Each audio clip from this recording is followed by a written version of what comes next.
liberator, but you can't murder liberation. You can murder revolutionary, but you can't murder revolution. And you can murder a freedom fighter, but you can't murder freedom. You're tapped in, so let's get right to it. So on July 16, 2026, Secretary of State Marco Rubio hosted a State Department ministerial with officials from more than 80 countries, who were invited to this get down, but only 66 attended. It was framed around what the administration calls a resurgence of far left political terrorism. Rubio called for an international response, framing left-wing political violence as the priority terrorist threat facing the U.S. and dismissed critics' concerns as partisan fiction born of ideological prejudice. All right, he argued that counterterrorism doctrine has had a blind spot towards left-wing extremist violence and cast the threat as transnational and interconnected, saying these networks do not believe in the nation state itself. Critics note this focus comes even as studies show relatively few documented cases of left-wing extremism in the U.S. compared to historically higher levels of far-right violence, and civil rights groups argue the initiative is really a tactic to suppress domestic political opposition. This is a warning. This should go out to a warning to each and every one of you that the administration, the Trump administration, or whoever controls it, is making a push towards fascism in this country. And all this is being brought about, if you guys are really paying attention, it's all occurring because the world has actually turned on Israel for its injustices, its atrocities, and the genocide taking place in Palestine against the Palestinian people. So I think this is Israel's pushback. If you guys recall, earlier this year, the 2026 counterterrorism plan had came out, or act had came out, and in it, if you guys will read it, I think page 5 or so, it says, specifically that there will be a pushback against anti-Israel or anti-Israeli, pro-Palestine, anti-fascist, and it says this. All right, you guys need to go read that. So when I first read it, we here at TAP had a discussion about that, and our concern was, it's going down. They're actually doing this. And this is why you see ICE in the streets. This is why you see ICE in the streets and trampling over constitutional rights. This is part of that fascist, approach. It is becoming more and more every day a fascist state, all right, or a police state. And again, I was reminding some of my viewers last week, I was doing a piece, and this evolved around our concern like flock cameras and things of that nature, how privacy has gone away. There's no such thing as privacy in this country any longer. And that because of that, that is a violation of one of our constitutional rights. In any respect, the point was being made that this is the indication that this is happening. Cameras everywhere, not just here in the United States, but basically all over the world. Cameras are everywhere. And I liken that to the book 1984, which speaks specifically about cameras being posted everywhere and inside your home, on your television, as well as your cell phone. And then additional cameras in your bathroom, your kitchen, your living room. You're being watched at all times. So that's what it reminded me of. And I mentioned that to some of my viewers last week. This is what's happening. All right. They're about to use the 2026 Counterterrorism Act as a means to incorporate or to bring into play, to initiate fascism. And if anyone, political opposition, anti-Israel, pro-Palestinian, pro-Black life, Black Lives Matter advocates are all in jeopardy. In fact, people who would speak up out and against the way the system is being ran today is also or will also be subjected to whatever plans they have in terms of initiating this fascist regime or policy. Everyone's going to be at jeopardy as a result of this. So, okay, I ran across something. Marco Rubio, he gave this speech, and I was shocked to hear this speech. I was shocked to hear what he was saying. And then basically what he's saying is they have to protect Jews, the Jewish state, by any means, and they'll use scapegoats to do it. All right. So let's get to this clip because I think it's going to give you guys greater context than what I can explain and express because I'm just running across this thing 5 minutes ago. Before we do, as always, please like, share, follow, comment, and subscribe. You are tapped in. This is the Art of Political Discourse. Let's get to it. Let's get to it. So this is what we call nowadays crazy work. In real time. Here you go. And this is courtesy of ABC 7 News for anybody who's wondering. And this is Marco Rubio. All right. Thank you all. Thank you all for joining us here today. I'm very honored that this distinguished group of people that have traveled from around the world to be a part of this important conversation. We're grateful to you. I also want to thank members of the President's team and cabinet that are here today. Our FBI Director, Kash Patel, who's here with us. Thank you. Our Secretary of Education, Linda McMahon, has joined us as well. Okay. The FBI and Secretary of Education.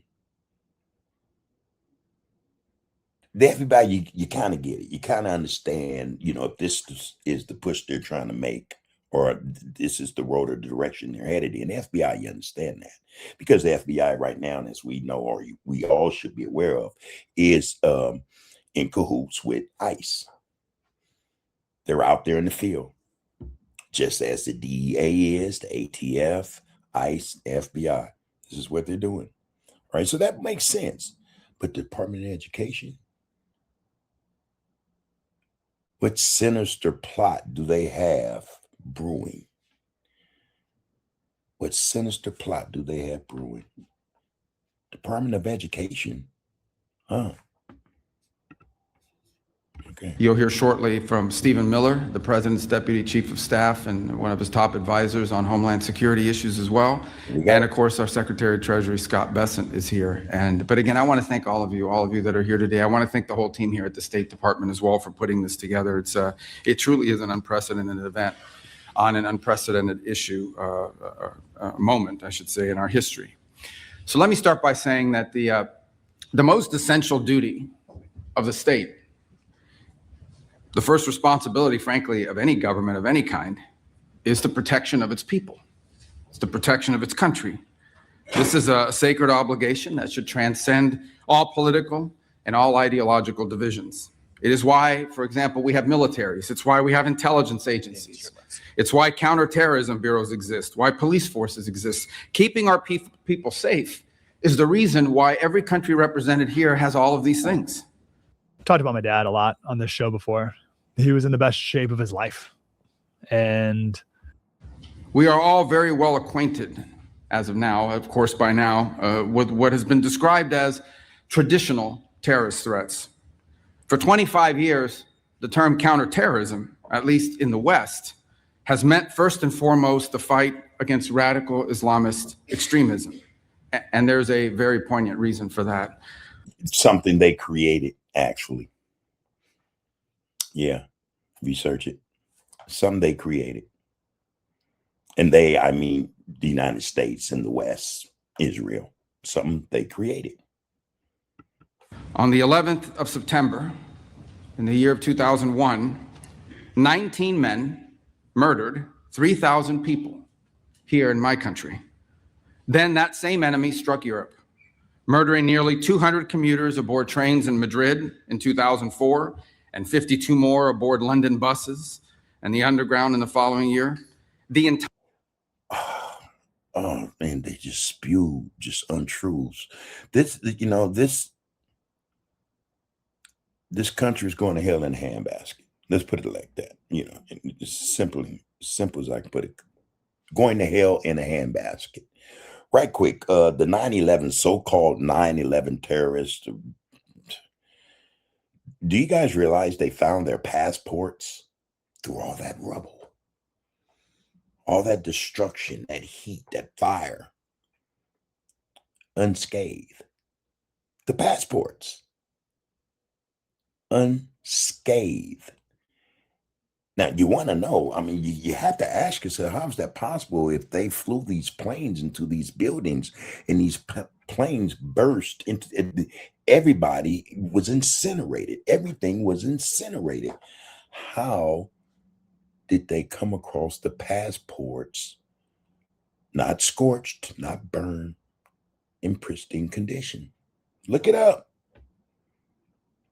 Got to watch what's happening, people. Something nefarious is about to happen. False flags. Entire architecture of Western counterterrorism was rebuilt from the studs around the singular traumatic event. And again, that event had to take place in order for the United States and the West to get control over the citizens in these countries, or in those countries, to take the rights from them so that they can begin to, document everybody, watch and know what everybody's doing, what they're spending, where they're going, what they're saying, and who they're saying it to. That had to take place in order for all that to happen. That had to happen so that they could do exactly what we've been watching them do since 2001. Take freedoms from the people. That's it. Control everything. Know everything. That's not a government. That is for the people, by the people. That is a dictatorship. This is some fascist stuff happening, not just here in the United States, again, all over the West and most parts of the world. That made sense at the time. Our job was to keep our people safe, and the realm of terrorism, the specter of global jihad, was the premier threat to their safety. And so we went to work. And we assembled a global coalition, working with many of the friends that are represented here in this room today. And we destroyed the ISIS caliphate. We killed al-Baghdadi and al-Zawahiri and bin Laden. And we built intelligence and law enforcement systems capable. And used them against the people. Don't forget, you guys, everything that they say they built to protect the American public or, citizens all over the world, whatever, everything they say they did for our protection, they're using those same things against the people now. You can't tell me something's not up. Of anticipating and stopping attacks before the public even hears about them. Something's about to Every happen. country represented here today has disrupted a terrorist threat at some point emanating from this source. Jihadist attacks and plots in the United States are down by 2/3 since ISIS's peak. The number of people killed by jihadist terrorism in Europe dropped by roughly 97% from the year 2015 to the year 2024. In other words, to a very great extent, our counterterrorism strategy has worked. The threat has not disappeared. So now he's going to say, we can't take our foot off the pedal. Times are changing. The world is different. There are too many threats. Extremism is rising up again. So therefore, we have to continue to push. I hear it coming. Of course, it will continue to exist, particularly so long as we tolerate immigration systems that imports these threats directly into our respective homelands. But this threat has been severely diminished. The world looks very different today because of it. For far too long, however, our counterterrorism doctrine has had a blind spot when it comes to extremist violence from the political left. Even today, the very idea that far-left terrorism could be a serious threat is treated as a right-wing fever dream, or worse, as a dangerous fascist conspiracy. You guys need to go do your research, and you will see that far-left extremism is way higher. It's more active. What he's trying to label as a threat, actually, is what he's trying to say, coming from the far left, is extreme in that it is going to threaten the United States, and therefore it must be squashed. But again, go do your research and you'll see that the far right, in terms of nationalism, extremism, and all that, is on the rise and has been, the culprit in terms of the violence here in the United States. Do your homework. It's treated this way by many in the press, by many in academia and our universities, and by many of our legacy institutions. Every patient gets a personalized approach when they come into Cenegenics. Our performance health assessment. You will no doubt see the dogma rear its head in the coverage of this very conference. In spite of the clear and the undeniable reality, in spite of the objective numbers and statistics, in spite of the fact that in this room today, there are representatives from across the political spectrum, we will hear this kind of organized violence and terror will be dismissed. It will be dismissed as a partisan fiction. A whole industry grew up in our countries around the study of extremism.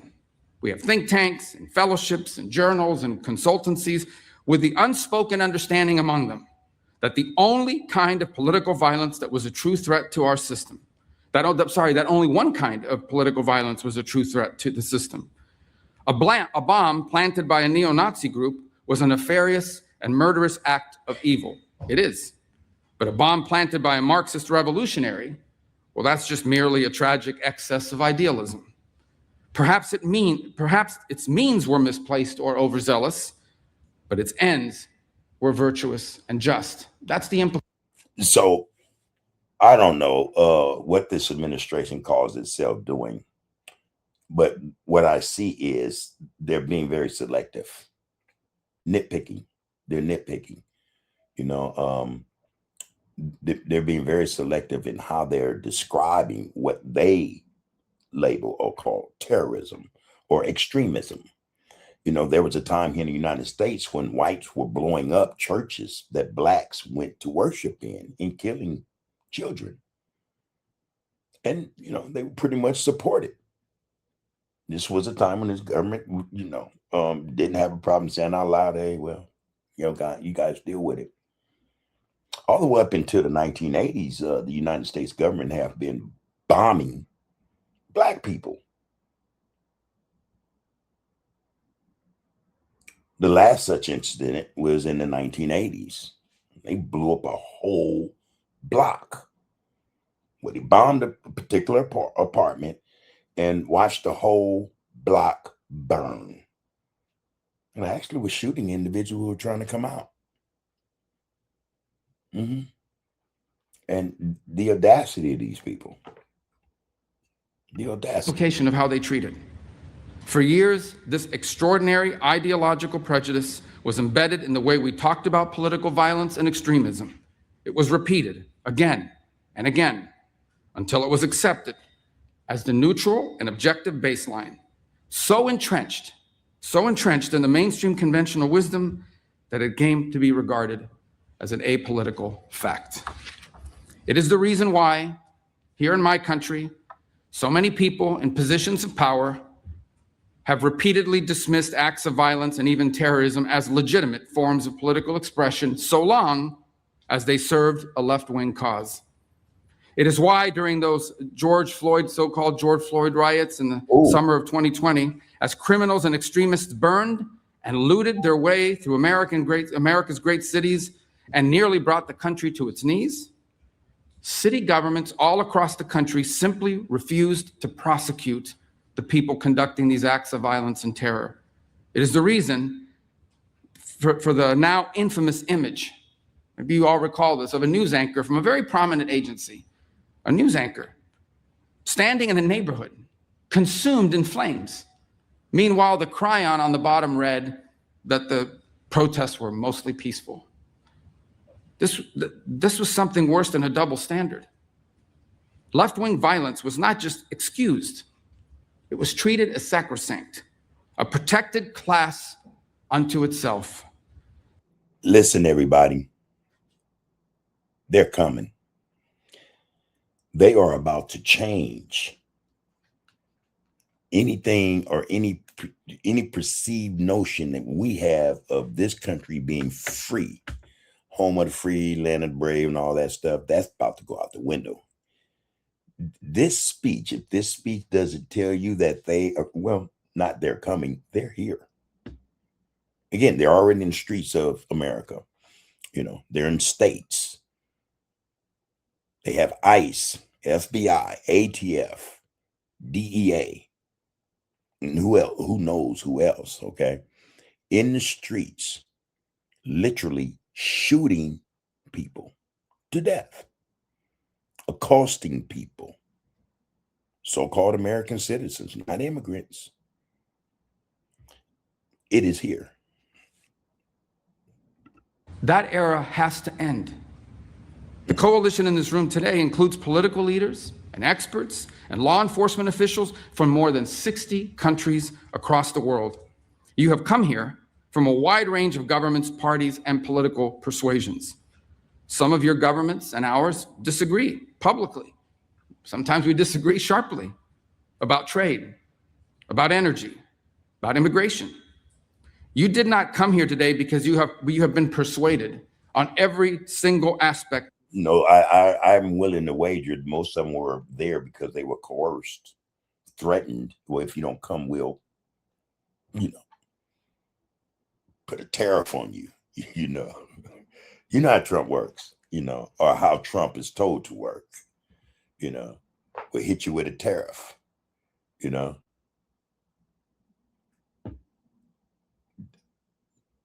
Yeah, most of them I'm willing to wager are there because they've been coerced to be there. They've been threatened with tariffs and sanctions, bans. No doubt. No doubt. The American view of the world.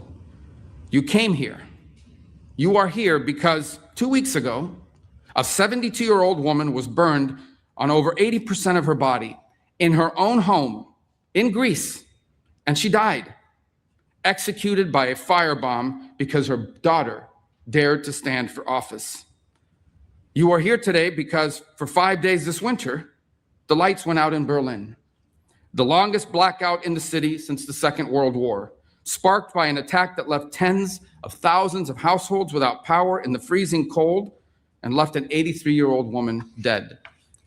You are here and you came because a month after that Berlin blackout, a French 23-year-old succumbed to traumatic brain injuries, beaten to death on the streets of Lyon by a group of far-left militant thugs. You are here because your political leaders are being attacked and stabbed and shot in your streets, because your businesses have been bombed, because your railways have been sabotaged, because your police officers have been beaten and burned. You are here because this is real, and it is getting worse, and it can no longer be denied, and it can no longer be ignored, because it is time to crush this evil. What did I say? It is time to crush it. However, he said, hey, we've done well. There's no terrorism. It's down by 2/3. It's down 90% in Europe. But it's time to crush it. All right, people. Ever. The simple fact is none of this. The simple fact is they are aiming to take away our rights. They are aiming to detain and incarcerate, even probably unalive, anyone who would stand up against an unjust government or an unjust system. That's what it's coming down to. Israel is catching a lot of flack. The world has turned on Israel. In fact, the world have already, a lot of people are okay as long as they weren't in their country, all right? Sent them over there in the Middle East, and they painted this picture about Middle Easterners, being savages, being brutal, being terrorists. So let Israel handle that, But a lot of people are starting to wake up now and find out, whoa, we've been fed a lot of hogwash, a lot of slop. Oh, Israel has been the culprit the whole time.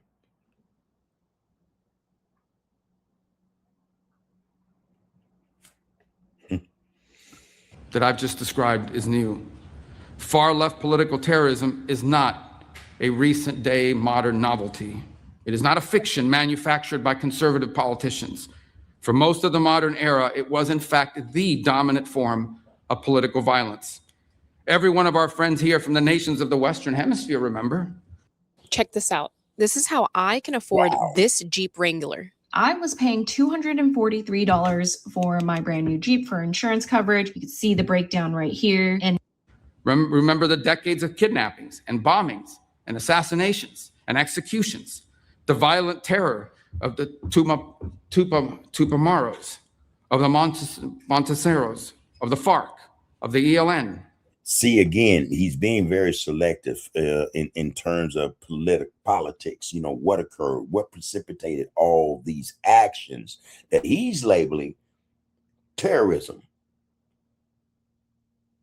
A lot of what he just named actually had to do with liberation, revolutions, and freedom. But this is how they play the game. They create these false narratives, or they feed us with a lot of propaganda, you know, that would tend to, you know, be exposed or put out there in their favor. You know, again, very selective in what he's saying. There's a cause and effect for everything, people. There's a cause and effect for everything. You remember the inhuman savagery of Peru's Shining Path, the Maoist fanatics who massacred the peasant villages of Peru, hacking pregnant.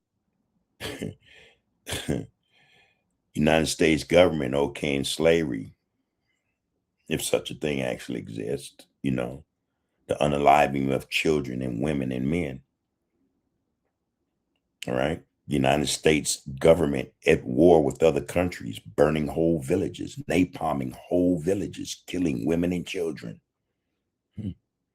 I've said before, and I'll continue to say it, the greatest terrorist, the biggest terrorist on the face of the earth is what they call the United States government and the Zionist regime of Israel. There's no greater terrorist than those two. None. Women and newborn infants to death with axes and machetes. You remember the tens of thousands of Marxist guerrillas trained to kill in Castro's terrorist camps. All of you here from Europe, remember? You remember the machine gun massacres of Italy's Red Brigades, which held the 5-time prime minister captive for 55 days before subjecting him to a revolutionary so-called people's trial and executing him in 1970. Again, revolution. When people are striving, pushing to free themselves from unjust systems, governments, dictators, tyrants. Yeah, they resort to measures that would require that type of behavior, that type of action. Ask the United States. Ask them. They know all too well. 78. You remember the Red Army faction's nearly 3-decade campaign of bombings, kidnappings, and assassinations. One thing I just noticed is that he's not all he's doing is rehashing things from some of this stuff is so long ago, you know what I mean? And if that's the case, if that's fair, if it's fair to do that, then yeah, we need to also go back and look at the terrorism the United States has laid at the feet, the doorstep of other countries and people. The same should be said, it could be said for the Zionist regime that occupies Palestine. You know? They're not talking about anything of significance that would lead anybody today to say, oh yeah, they're wrong. And again, especially in this climate, especially when we see what this government here in the United States is all about. How dare they to think we are so ignorant? But they're talking to governments probably that carries on just like they do. Governments as well as the United States, are afraid that the people are waking up and they're about to change some things. They're trying to coalesce. They're trying to come together and trust and know they more than likely will. They'll build an army. They'll build a militia, a force to combat anyone who tries to overthrow tyranny. Guaranteed. Germany, murdering dozens and injuring hundreds more. You remember the 17 November organization in Greece, the Marxist extremists that terrorized Athens for more than a quarter century, including, by the way, shooting my country's CIA station chief dead outside of his home. Well, they caught the instigator, what they would call an agent provocateur, right? So they caught up with him. Iran is doing it to this day. They're catching them, and rightly so, doing what they need to do to remove them from their society. They're bringing their politics, their vision of what should be taking place in their country. What is the CIA doing in Greece involved in another country's affairs?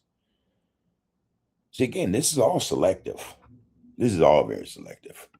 In front of his wife as they were returning home from a Christmas party. And here in America, we remember. We remember the same reign of deadly terror, justified by the same slogans, motivated by the same wicked ideas. We remember the Weather Underground, which bombed the Pentagon, which bombed the State Department, and bombed the Capitol. We remember the Black Liberation Army, which staged armed robberies and executed police officers at point-blank range.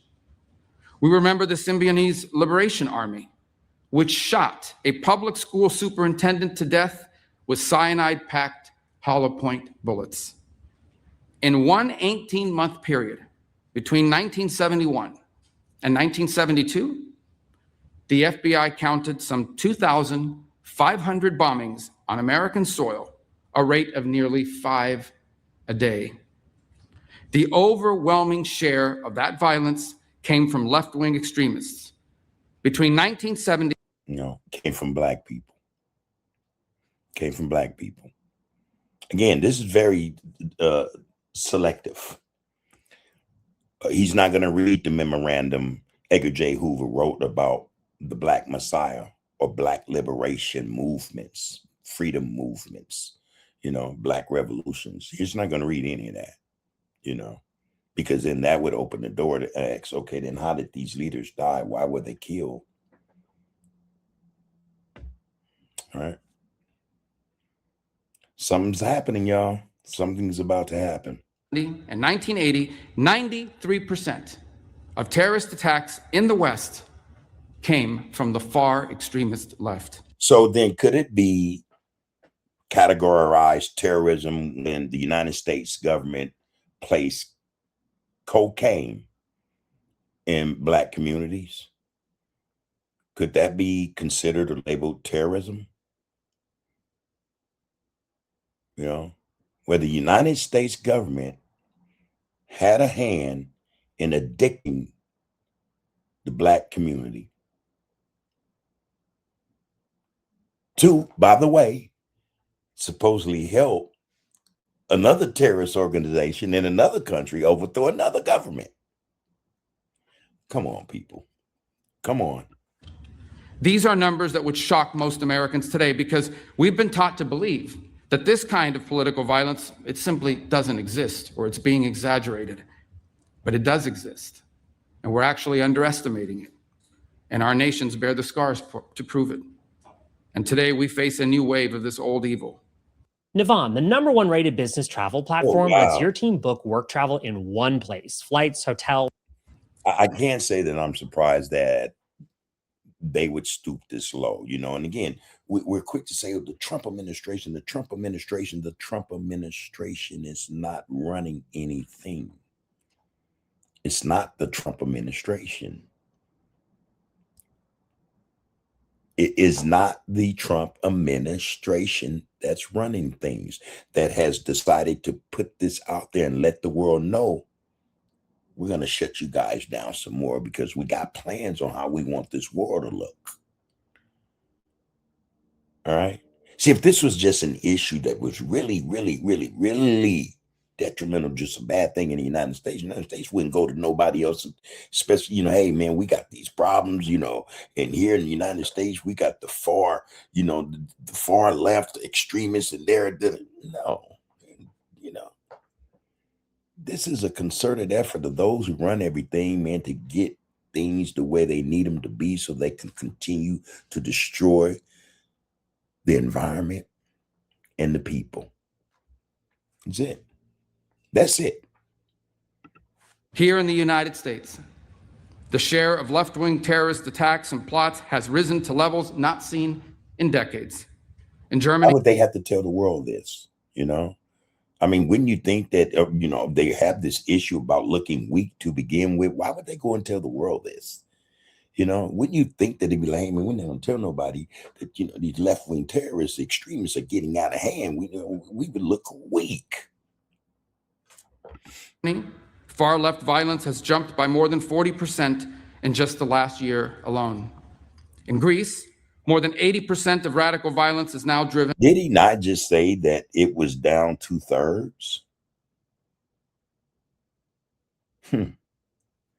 Did he just not say that Europe, in terms of, because they're labeling it as terrorism, was down 90%? But now he's quoting different statistics. All right. Driven by far left and anarchist actors. These are not abstract statistics. What this is see, those who run everything are in fear that things are about to change for them. If people all over the world continue at the pace they're going in terms of becoming more aware of what's happening and why it's happening, then they lose. It's real simple. This is a real simple equation right here. It's not hard to figure out. They are in fear of losing power. They're going to flex their talents. Americans have seen what those numbers mean. An all-out assault on our immigration officers, sniper attacks, explosives, armed ambushes, a transgender shooter opening fire on Catholic elementary school students as they pray, his gun marked with slogans like, "Where is your God now?" A healthcare executive executed in cold blood in the streets. Why? He said healthcare. And I think he's talking about specifically the insurance provider. This is not a hard problem. This equation is not hard to solve in terms of what they're up to. Multiple assassination attempts on a sitting president and the murder of the greatest conservative activist of a generation. Now, do any of you guys really believe that was a real assassination attempt? The one where the ear got,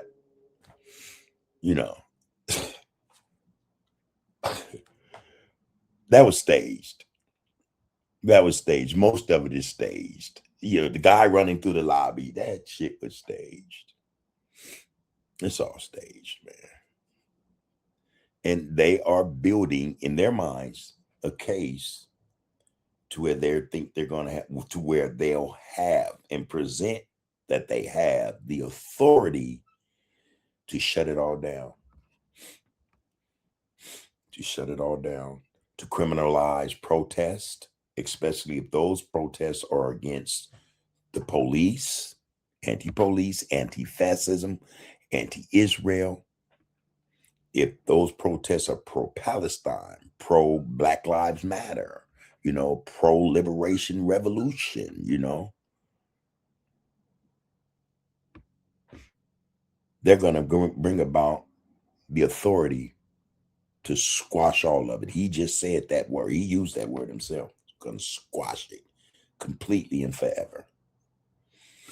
A man who happened to also be a husband and the father of 2 young children, shot and killed while speaking to a crowd of students. This is a distinctive and unique evil. It has always been driven by a hatred, above all else, a hatred for civilization itself. It is a revolt of the worst against the best, a revolt of the weak and the cowardly against the strong and the good. Oh, It is perpetrated by those who cannot build, who cannot create, who cannot achieve great things, and take their revenge upon the world for their own inadequacy by seeking to destroy those. I have to say, Marco Rubio has some really large ears. Almost look like mouse ears. But did you hear what he just said? I might have to rewind that a bit. And the cowardly against the strong. It is a revolt of the worst against the best, a revolt of the weak and the cowardly against the strong and the good. It is perpetrated by those who cannot build, who cannot create, who cannot achieve great things, and take their revenge upon the world for their own inadequacy by seeking to destroy those who can. Isn't that what the United States government did? Isn't that how they got to where they are? Does that not describe them? Everything they have, they've taken from somewhere or someone else. Everything. They haven't invented anything notable. No. They claim to it, like some others, but they haven't done anything. He just described those in power, how they got there.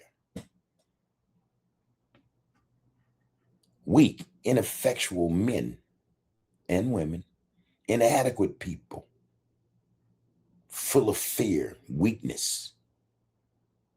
And as a result, look how they act. He just described those who call themselves running the USA. And the Zionist occupiers of Israel and others in the West. He just described them to a T. This is what radical leftism is. It may wear various different slogans and ideologies across place and time. They can call themselves anti-capitalist or anti-imperialist or communist or anarchist or Marxist, but the fundamental character is always the same. It's always the same. It is a poisonous resentment cloaked in the language of equality and justice, liberation, an overwhelming need to tear down what great. He's talking about the power structure. Precise, exact to a T. Greater men have built to wreck what is beautiful and what is right on behalf of people who are only filled with ugliness and have nothing else to offer the world. Through violence and through terror, they once again seek to impose their ugliness on. Okay, now I have to say that I don't know what convinced them to write this speech and speak it and then have it, dispersed all over the world. Do you understand? People are just sitting there, mouth agape, thinking, did he just say this shit? Marco Rubio, your handlers, your leaders, your bosses. Oh my God, they're telling on themselves. And that's probably a good thing. And in fact, I'm pretty sure that's a good thing. It's a great thing that we were able to hear this rhetoric. See, this is a call to prepare yourselves. This is a call to prepare yourselves. See them, all throughout the country building these facilities where they're going to start incarcerating and detaining the homeless and all these other detention centers in the United States and in South America and other places where they're sending immigrants.